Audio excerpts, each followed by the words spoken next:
അല്ലാഹു റബ്ബ് സുബ്ഹാനഹു വ തആലയുടെ അനുഗ്രഹങ്ങളെക്കുറിച്ച് നമ്മൾ മനസ്സിലാക്കേണ്ടതുണ്ട്.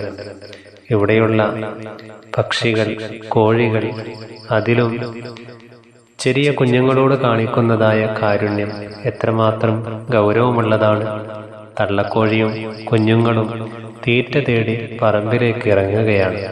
തള്ളക്കോഴി മണ്ണ് ചിക്കി ചികഞ്ഞ് ക്ക് ക്ക് ക്ക് എന്നിങ്ങനെ ശബ്ദമുണ്ടാക്കുന്നതായ സമയത്ത്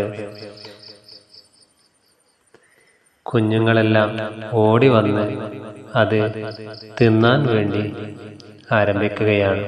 പുഴുക്കളെയും പ്രാണികളെയും കൊത്തി തിന്നുകയാണ്. പെട്ടെന്ന് ഒരു പരുന്ത് താഴ്ന്ന് പറന്നു വരുന്നതായ സമയത്ത് തള്ളക്കോഴി ക്വാ ക്വാ ക്വാ എന്നുള്ളതായ ശബ്ദമുണ്ടാക്കുകയാണ്. ആ സമയത്ത് അതിൻ്റെ കുഞ്ഞുങ്ങളെല്ലാം ഓടി വന്ന് തള്ളക്കോഴിയുടെ ചിറകിന് കീഴിൽ ഒളിച്ചു നിൽക്കുകയാണ്. പരുന്ത് പോയപ്പോൾ അവ പുറത്തിറങ്ങുകയാണ്. തള്ളക്കോഴിക്ക് കുഞ്ഞുങ്ങളോടുള്ള കാരുണ്യം നോക്കൂ.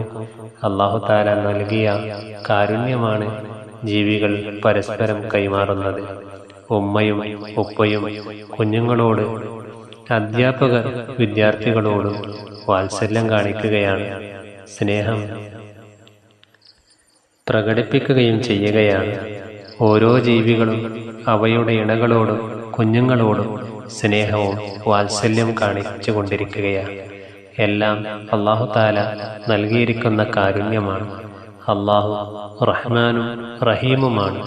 അവൻ കണക്കില്ലാതെ എല്ലാവർക്കും കാരുണ്യം ചൊരിയുകയാണ്.